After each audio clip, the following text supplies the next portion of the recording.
Standing in my childhood bedroom holding the DNA test results with trembling hands, I watched 28 years of my life crumble into lies. The paper confirmed what my sister Vanessa had cruelly thrown in my face during our last explosive fight. "You're not family anymore, Serafina. You never were." The test showed 0% genetic match with my parents. But this wasn't just about discovering I was adopted.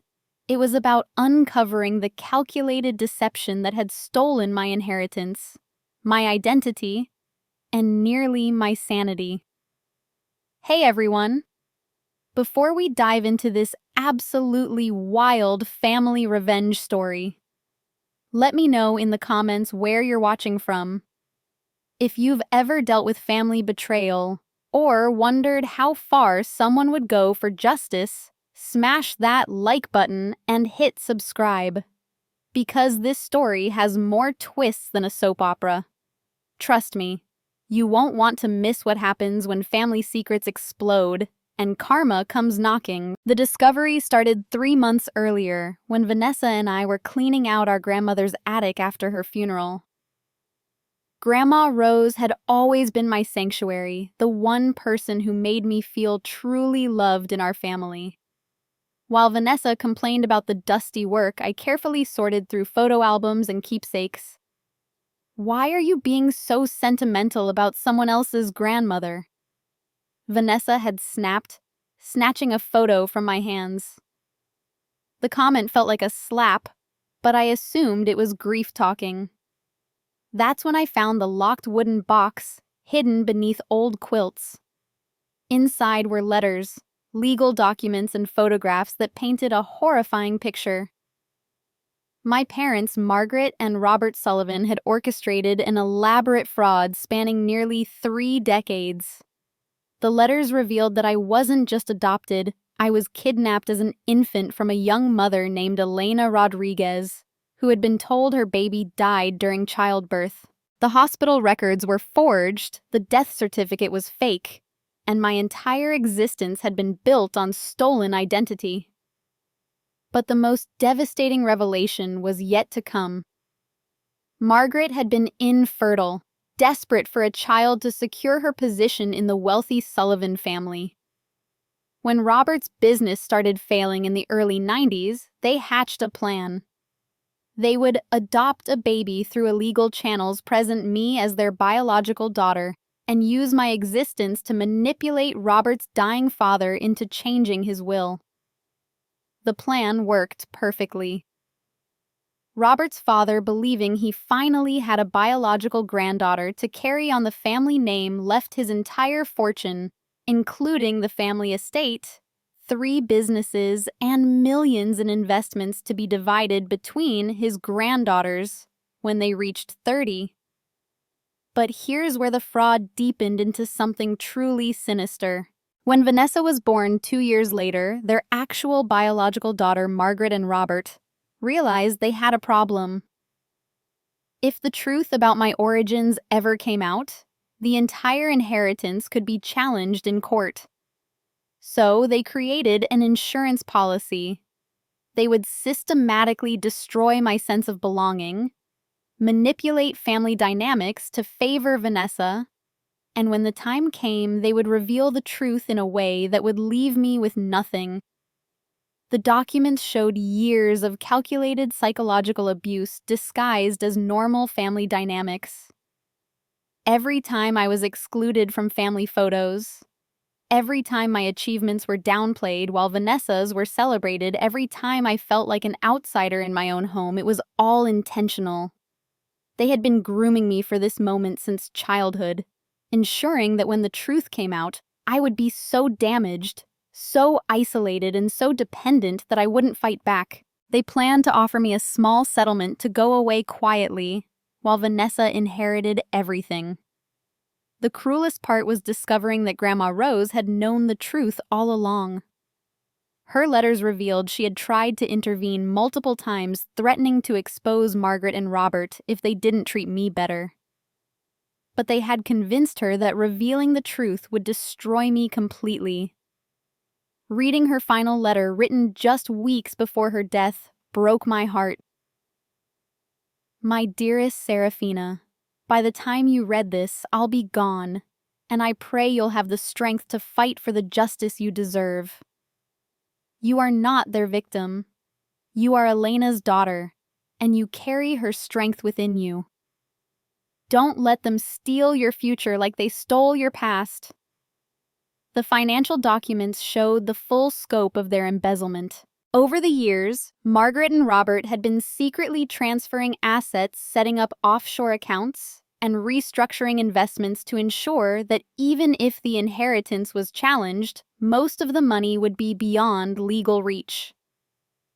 They had planned everything except for one crucial detail. They never expected me to find evidence of their crimes. As I sat in that dusty attic surrounded by the ruins of my false life, I realized that my parents hadn't just stolen my identity. They had stolen my mother's life, my biological family's closure, and the inheritance that was meant to secure my future. But most importantly, I realized that Grandma Rose had given me something they couldn't steal: proof of their crimes, and the truth about who I really was. Armed with Grandma Rose's evidence, I knew I needed professional help to navigate the legal minefield ahead. I contacted David Kim, a forensic accountant recommended by a friend who specialized in inheritance fraud cases. When I spread the documents across his conference table, his expression shifted from professional interest to genuine shock. "Serafina, this isn't just inheritance fraud," David said, his voice grave. "This is kidnapping, identity theft, money laundering, and conspiracy. We're talking about federal crimes with no statute of limitations." But David warned me that going to authorities immediately might not be the best strategy. Margaret and Robert had nearly 30 years to perfect their deception, and they likely had contingency plans. We needed to build an airtight case before they realized I knew the truth. Our first step was hiring Dr. Patricia Vance, a private investigator who specialized in adoption fraud cases. Within weeks, Patricia had tracked down Elena Rodriguez, my biological mother, who is now Elena Martinez, living in Phoenix with 2 other children. The reunion was heartbreaking and beautiful simultaneously. Elena broke down when she saw my face. I looked exactly like her sister Sophia had at my age. She had never stopped grieving for the daughter she was told had died, never stopped wondering what her first child would have looked like. "I knew something was wrong," Elena wept, holding my hands. "The nurses wouldn't let me hold you after birth, said you were too weak. Then they told me you died during the night, but they had already taken your body for medical study. I never got to say goodbye." Elena's medical records from the birth told a different story. I had been born healthy, but the attending physician, Dr. Marcus Webb, had falsified records showing complications and death. Patricia's investigation revealed that Dr. Webb had lost his medical license 5 years later for participating in illegal adoption schemes. But Elena brought something to our case that was invaluable. She had kept DNA samples from the hospital, hoping someday science would advance enough to give her answers about what really happened to her daughter. The samples would provide undeniable proof of our biological connection. Meanwhile, David was working his magic with the financial evidence. The offshore accounts, shell companies, and suspicious transactions painted a clear picture of money laundering. But he discovered something even more damaging. Margaret and Robert were still actively moving money, preparing for the moment they would need to disappear if their crimes were ever discovered. "They're planning an exit strategy," David explained during one of our weekly meetings. "Look at these recent transfers. They're liquidating assets and moving everything to accounts in countries with no extradition treaties. I think they're planning to disappear after your 30th birthday, leaving you with nothing and no way to pursue them." This revelation changed our timeline dramatically. My 30th birthday was just 4 months away. We needed to act before they could execute their escape plan. But we also needed enough evidence to ensure they couldn't wiggle out of the consequences. Patricia suggested we use their confidence against them. "They think you're still in the dark," she said. "Let them believe that while we gather the final pieces of evidence. But we need someone on the inside to monitor their movements." That's when I thought of Marcus, Vanessa's boyfriend of 3 years. Marcus had always been kind to me, often defending me when Vanessa made cruel comments. More importantly, he worked in cybersecurity and had access to digital forensics tools that could help us track the family's electronic communications. Approaching Marcus was risky. If he sided with Vanessa, our entire investigation could be compromised. But when I showed him the basic evidence without revealing our full strategy, his reaction convinced me we could trust him. "Jesus, Serafina," Marcus said, staring at the DNA results and photos. "I always wondered why they treated you so differently. Vanessa would make these weird comments about you not being really family, but I thought she was just being cruel." Marcus agreed to help, but he had devastating news about Vanessa's involvement. "She knows," he told me grimly. "She's known for years. I found text messages between her and your mother planning how to handle the Serafina situation after your birthday. She's not an innocent victim. She's been actively participating in isolating you." Learning about Vanessa's betrayal was somehow worse than discovering my parents' crimes. I had always believed that despite her cruelty, somewhere deep down she loved me as a sister. Discovering that her rejection had been calculated and malicious shattered something fundamental in my heart. But it also solidified my resolve. This wasn't just about recovering stolen inheritance anymore. It was about justice for Elena, consequences for their crimes, and ensuring they could never destroy another family the way they had destroyed mine. As we finalized our evidence gathering, I realized we had built something unprecedented, a case so comprehensive that it would not only recover the stolen inheritance, but likely result in serious criminal charges for everyone involved. The trap was set. Now we just needed to spring it at exactly the right moment. With Marcus now secretly working with us, we had our inside source, but I realized we needed more allies if we were going to take down such an elaborate criminal enterprise. Elena's arrival in town provided the perfect opportunity to expand our network while staying under the radar. Elena had brought reinforcements from Phoenix, her husband Carlos Martinez, a civil rights attorney, and her brother Miguel Rodriguez, who worked in financial crimes investigation for the FBI. When I first met Miguel, I was terrified having federal law enforcement involved. Felt like we were jumping into the deep end too quickly. "Family," Miguel said simply when Elena introduced us. "This isn't just about money. This is about a criminal organization that destroyed lives. The federal government has resources you'll need to make sure justice is served completely." Miguel's involvement opened doors we never could have accessed alone. Within days, he had connected us with Agent Sarah Chen from the FBI's white-collar crime unit, who specialized in complex financial fraud cases involving multiple jurisdictions. Agent Chen reviewed our evidence with the intensity of someone who had seen too many families destroyed by greed. "This case has everything," she said grimly. "Kidnapping, identity theft, medical fraud, money laundering conspiracy, and ongoing criminal enterprise. We're looking at potential RICO charges if we can prove the pattern of criminal activity." But Agent Chen warned us about the challenges ahead.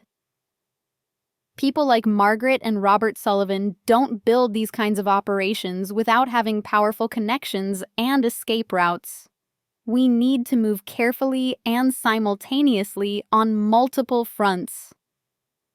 That's when David introduced us to someone unexpected, Judge Patricia Hartwell, now retired, who had presided over inheritance fraud cases for over 20 years. She agreed to meet with us after David explained the scope of the case.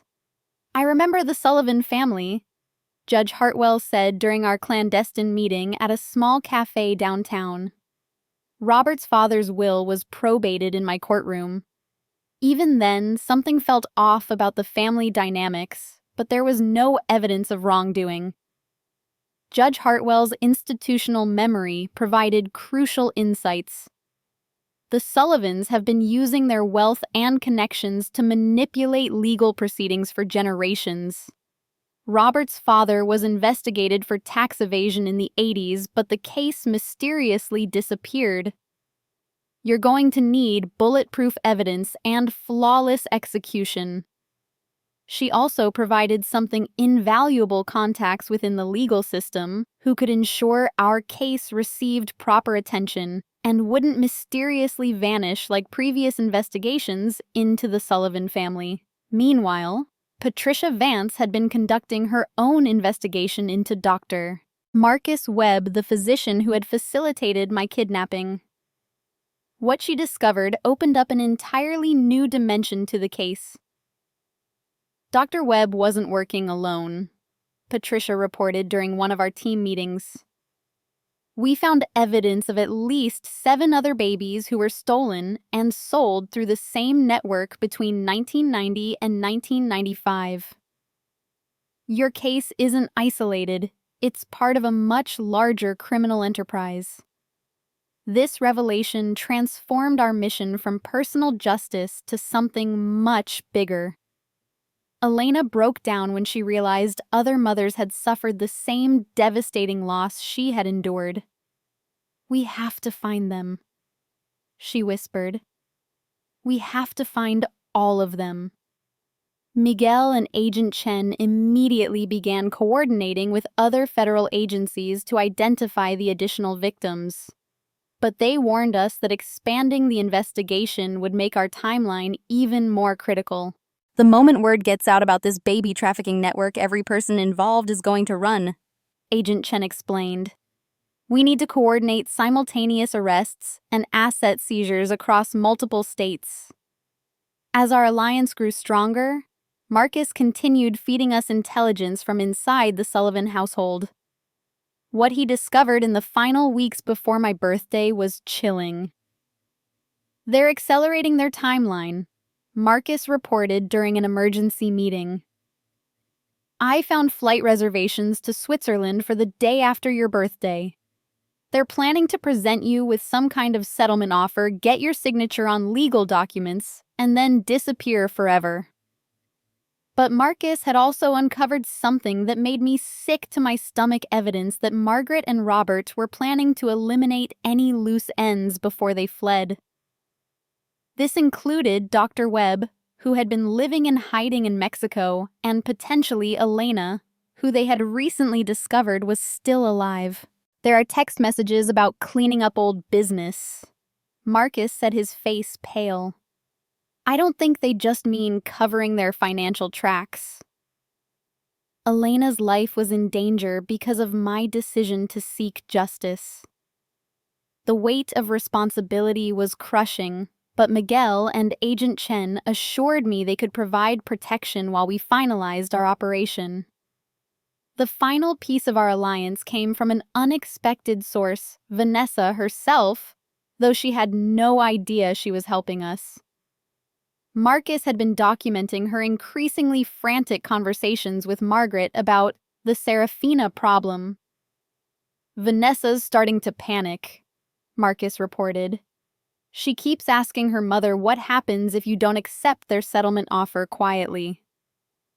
Margaret keeps reassuring her that they have backup plans to ensure your cooperation." These backup plans included fabricated evidence that would frame me for embezzling from Margaret's charity foundation false medical records suggesting I was mentally unstable, and even a restraining order petition claiming I had threatened the family. Discovering their plan to destroy my reputation and potentially have me institutionalized or imprisoned was the final confirmation that we were dealing with truly dangerous people. This wasn't just about money. They were willing to destroy lives to protect their secrets. As we prepared for the final phase of our operation, I looked around the room at the incredible team we had assembled, Elena and Carlos, bringing legal expertise and biological proof. Miguel and Agent Chen providing federal law enforcement resources. Judge Hartwell offering judicial insight and connections. Patricia supplying investigative skills. David handling financial forensics, and Marcus risking everything to provide inside intelligence. For the first time in my life, I understood what real family felt like.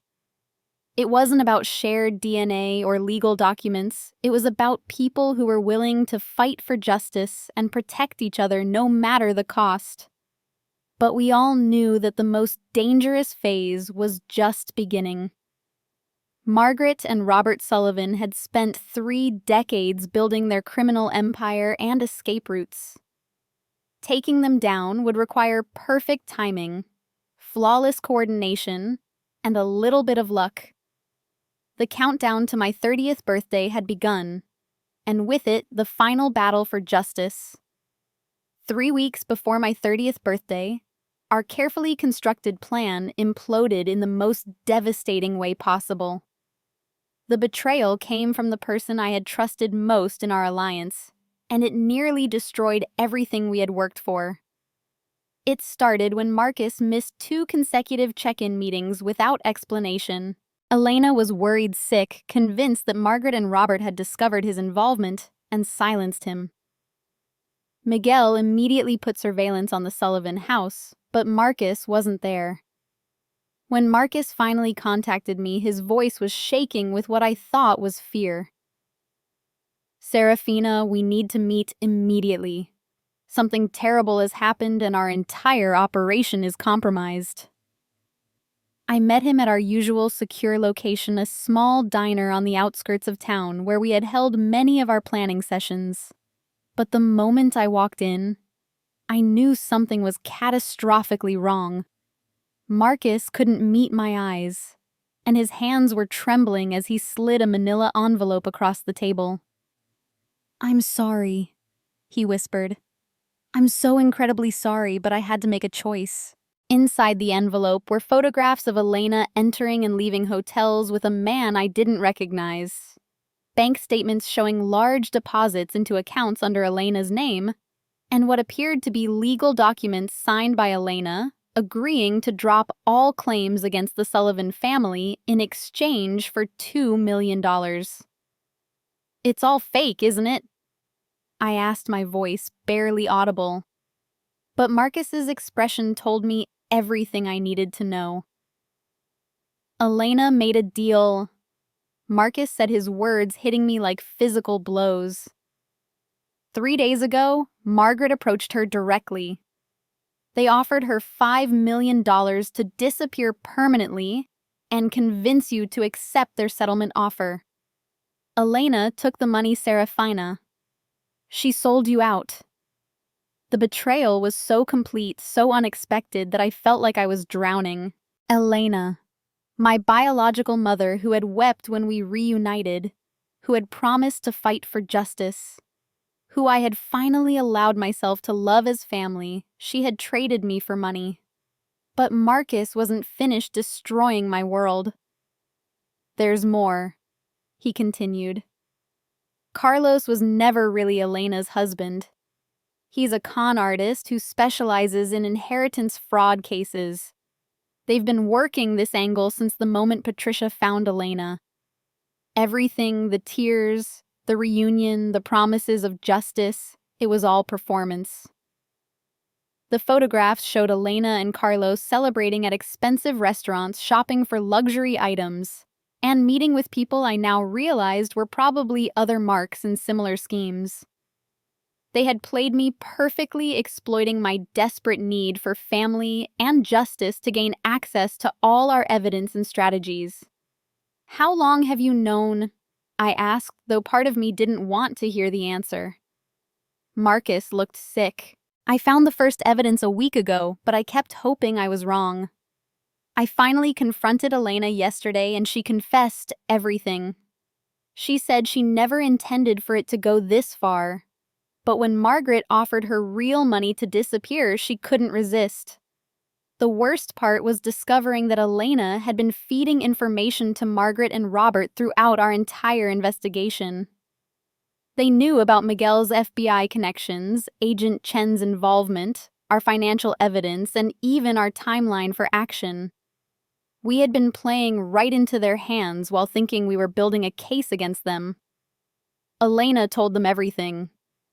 Marcus continued, his voice breaking. "Margaret and Robert have already moved all their remaining assets beyond our reach. They've prepared counter-evidence that will make you look like an unstable, money-hungry fraud. And they have Elena's testimony that you coerced her into lying about being your biological mother." I felt like my entire reality was collapsing again. Just when I thought I understood the scope of betrayal I was dealing with, it expanded beyond anything I could have imagined. Elena hadn't just taken their money, she had handed them the tools to destroy me completely. "There's something else," Marcus said, pulling out his phone. "Margaret recorded her conversation with Elena. She wants you to hear exactly what your mother really thinks of you." The audio was devastating. Elena's voice, cold and calculating, nothing like the warm, loving woman who had held my hands and cried about her lost daughter. "The girl is pathetic," Elena said. "Desperate for family, willing to believe anything. Margaret, you created the perfect victim. She'll never recover from this betrayal." Margaret's laughter in the background was like ice in my veins. "Elena, you've earned every penny." Watching Serafina realize that even her biological mother doesn't want her will be the final stroke. She'll accept our settlement and disappear quietly, just like we planned. The recording continued with Elena providing detailed information about our investigation, our evidence, and even personal details about my emotional state that I had shared with her in confidence.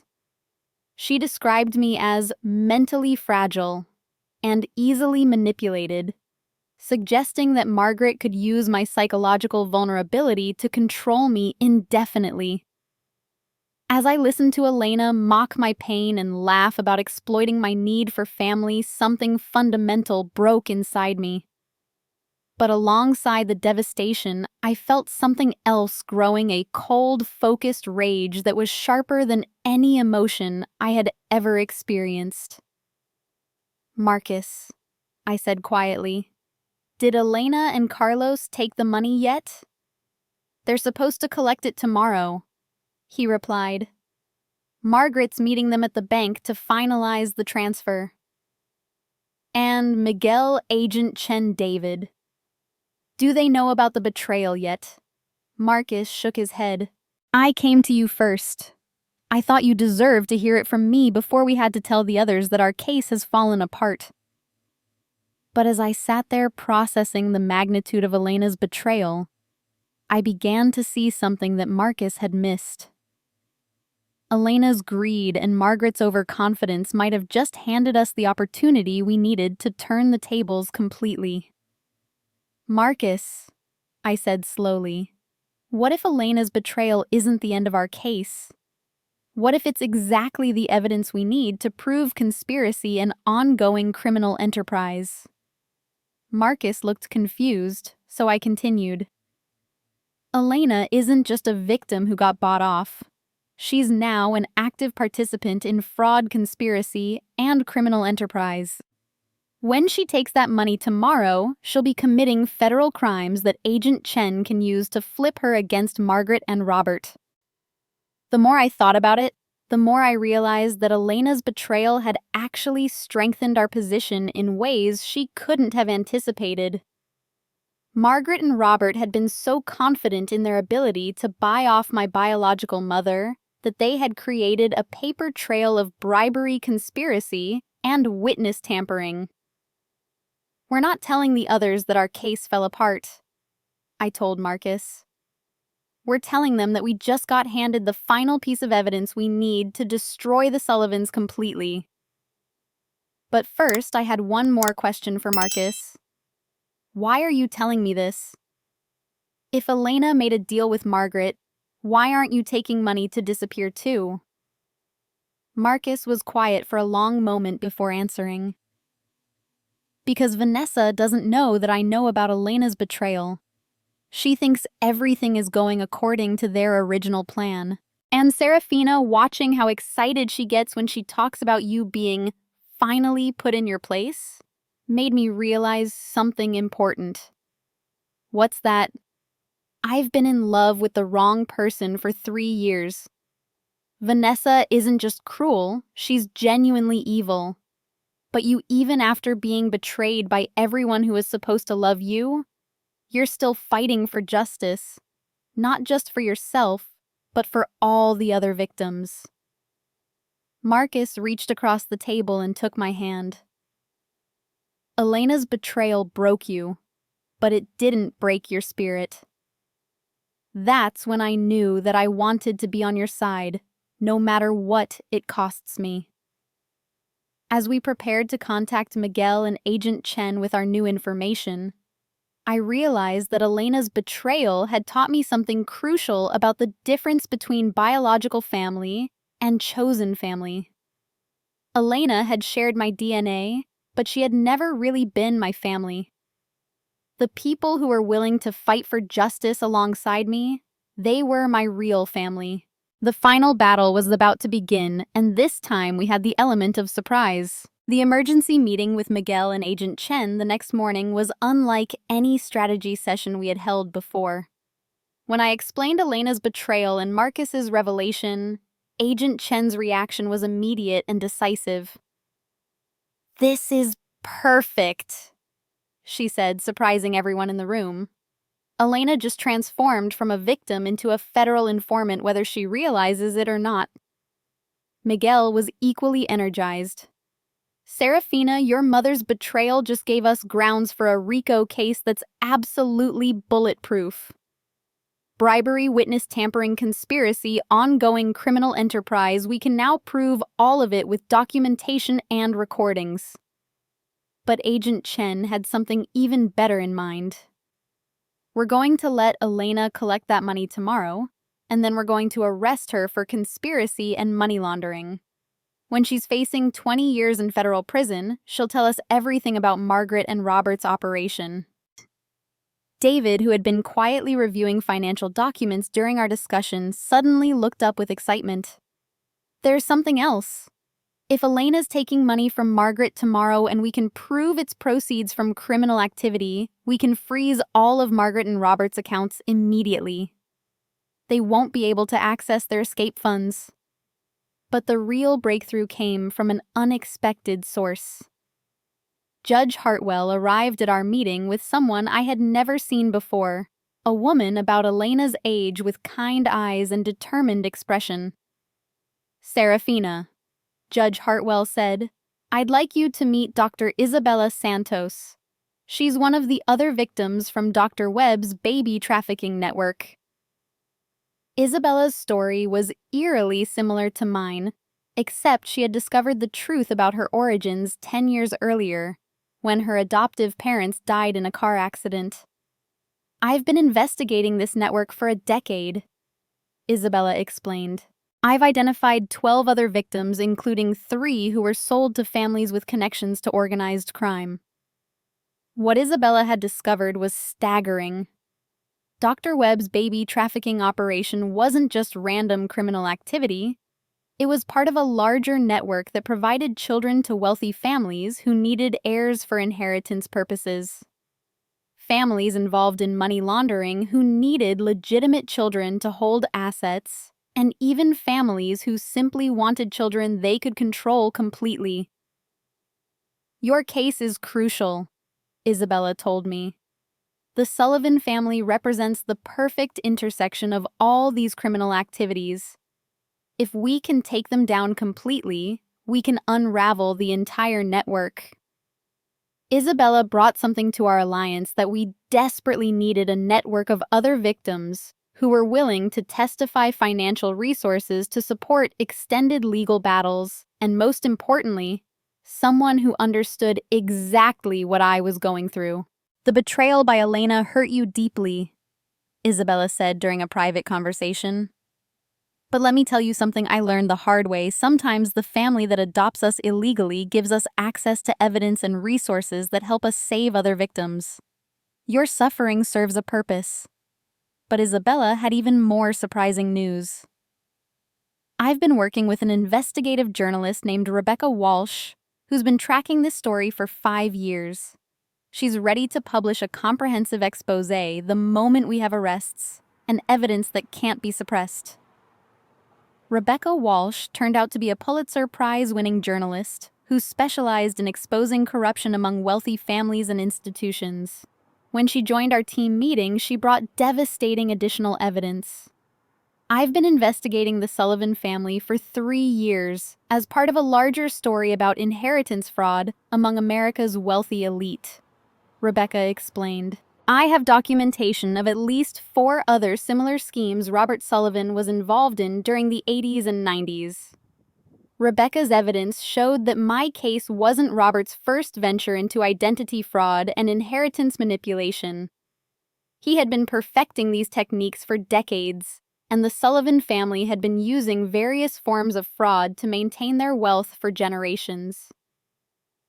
When this story breaks," Rebecca said, "it's going to expose a network of corruption that reaches into hospitals, legal systems, financial institutions, and wealthy families across the country. Your courage in fighting back is going to save dozens of other victims." But the most unexpected ally appeared just hours before Elena was scheduled to collect her blood money from Margaret. Agent Chen received a call that changed everything about our operation. "That was the Swiss Banking Authority," Agent Chen announced. "Someone anonymously tipped them off about suspicious American accounts being used for money laundering. They've frozen all Sullivan family assets in Swiss banks pending investigation." The anonymous tipster turned out to be someone we never could have anticipated: Dr. Marcus Webb himself, calling from his hiding place in Mexico. Patricia's investigation had finally tracked him down, and when he learned about the scope of our case, he made a decision that surprised everyone. "Dr. Webb wants to cooperate fully," Agent Chen explained after speaking with him directly.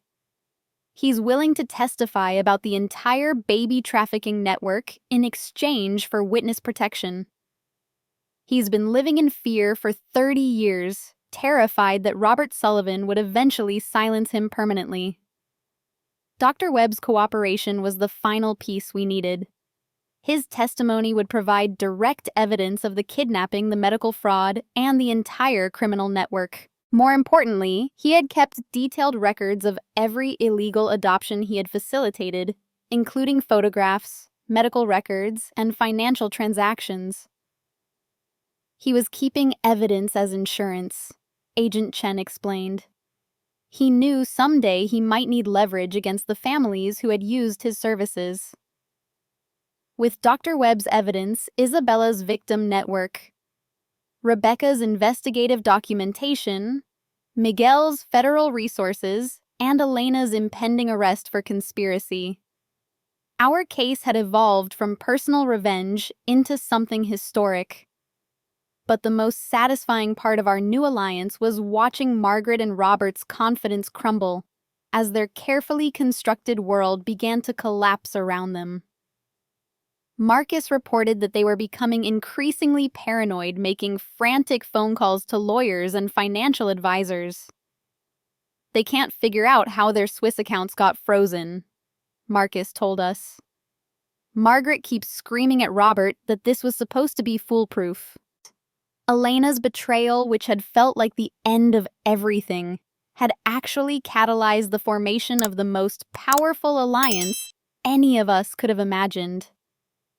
Instead of fighting alone for personal justice, I was now part of a movement that would expose systemic corruption and save dozens of other victims. As we prepared for the final phase of our operation, I realized something profound about the nature of family and justice. Elena had abandoned me for money, but in doing so, she had led me to people who were willing to fight not just for me, but for every victim of these crimes. Tomorrow, when Elena reached for her blood money, federal agents would be waiting.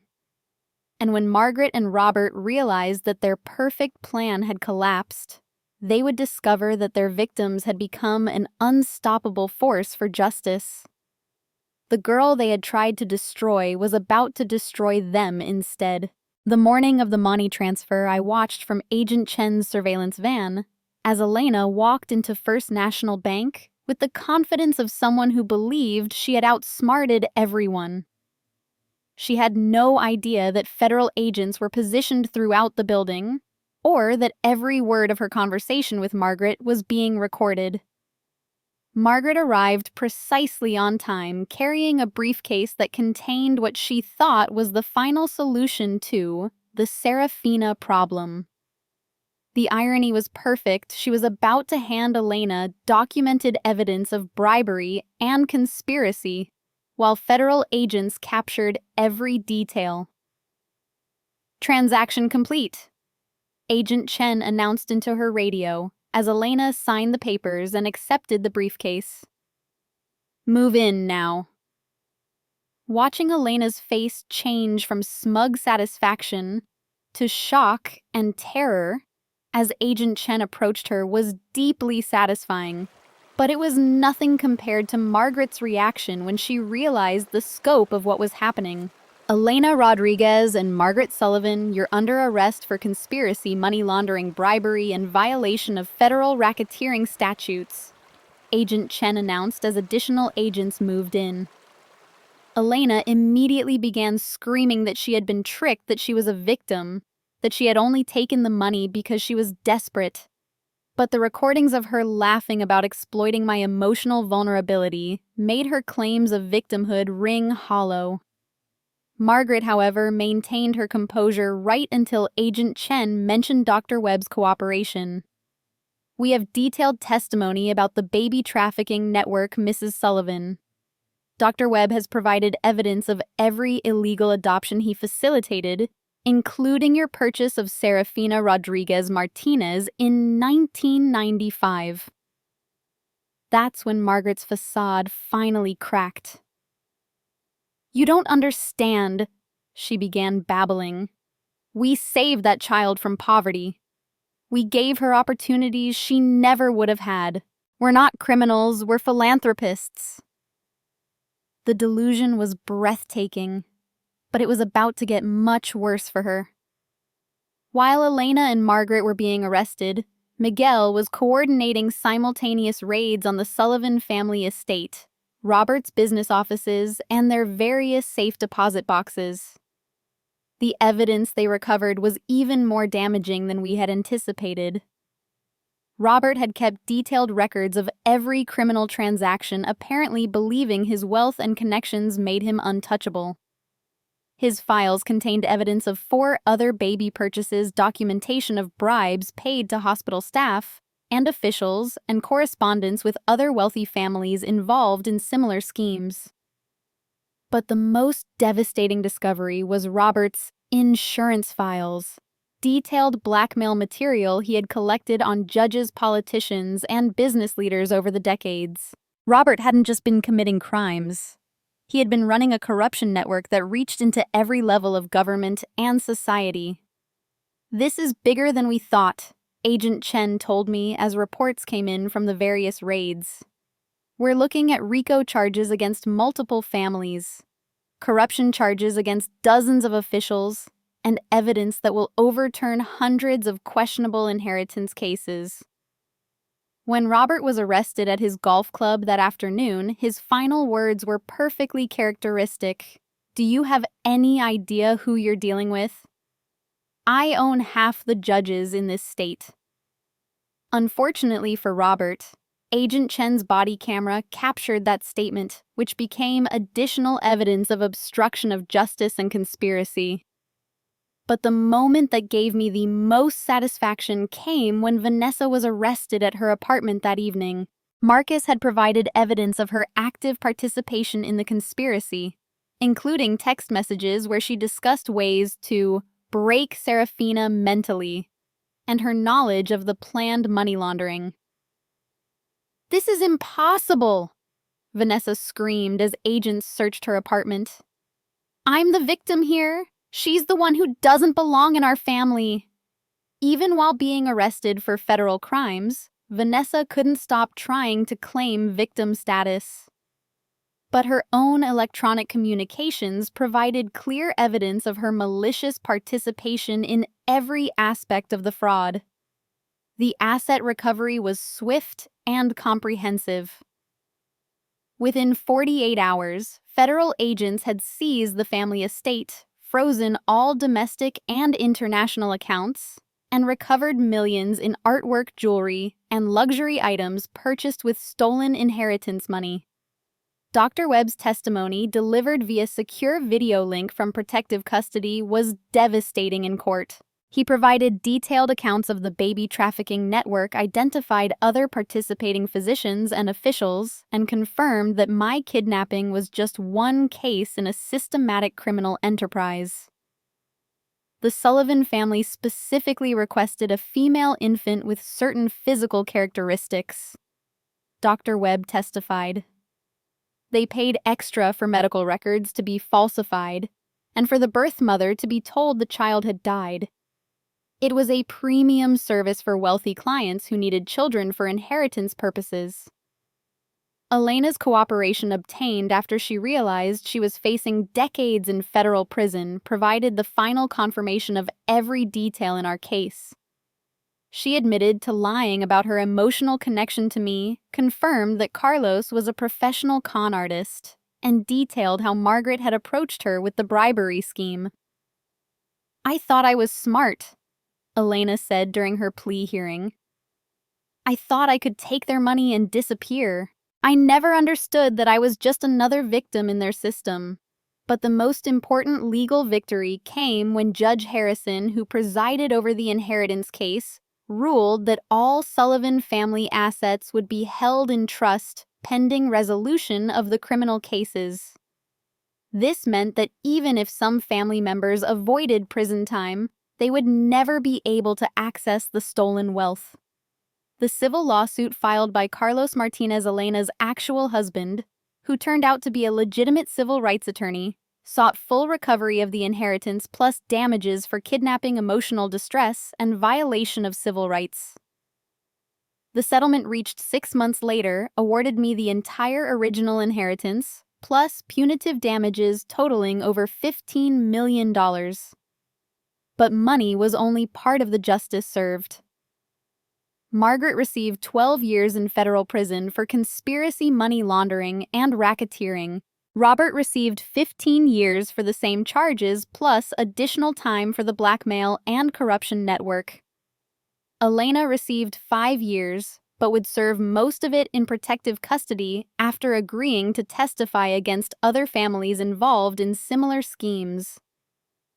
Vanessa, whose cooperation with prosecutors helped expose the full scope of the financial fraud, received 3 years in minimum security prison, but lost all claim to any family assets. Dr. Webb, despite his cooperation, received 7 years, but was placed in witness protection due to credible threats from other families involved in the trafficking network. The investigation Rebecca Walsh published after the arrests won her a second Pulitzer Prize and led to congressional hearings on corruption in adoption systems. More importantly, it helped Isabella and other victims identify additional targets for investigation and prosecution. But The most meaningful justice came from the relationships I built during the fight. Isabella became not just an ally, but a true sister. Someone who understood my experience in ways no biological family member ever could. Our victim support network has helped locate and reunite 12 other trafficking victims with their biological families. Miguel, who had started as Elena's brother but became my true family member, walked me down the aisle when I married Marcus 18 months later. Our wedding was attended by Agent Chen Judge, Hartwell David Patricia Rebecca Isabella, and Dr. Santos, the chosen family who had fought alongside me for justice. Marcus's decision to risk everything to help me seek justice had revealed who he truly was beneath the person Vanessa had tried to shape him into. I spent 3 years with someone who celebrated cruelty, he told me on our wedding day. Being with you taught me what love actually looks like when it's built on truth and justice. Elena's betrayal, which had felt like the ultimate abandonment, had actually led me to understand the difference between people who share your DNA and people who share your values. The family I chose, built on loyalty, justice, and mutual protection, was stronger than any biological connection could have been. Today, I use part of the recovered inheritance to fund the Rodriguez-Martinez Foundation, which helps trafficking victims locate their biological families and provides legal support for inheritance fraud cases.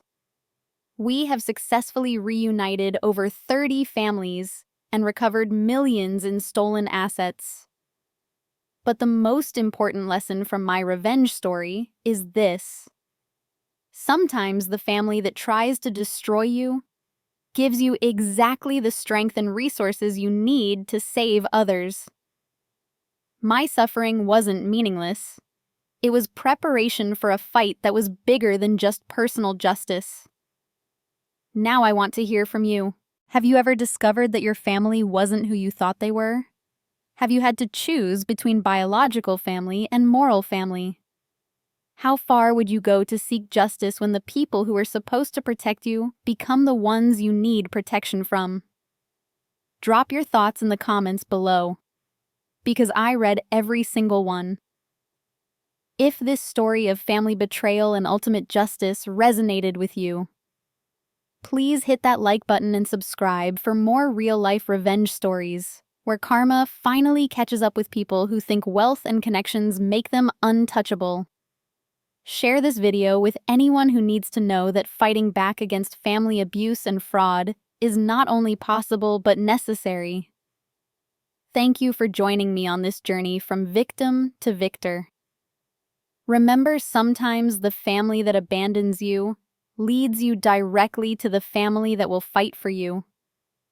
Justice may take time, but it's always worth the wait.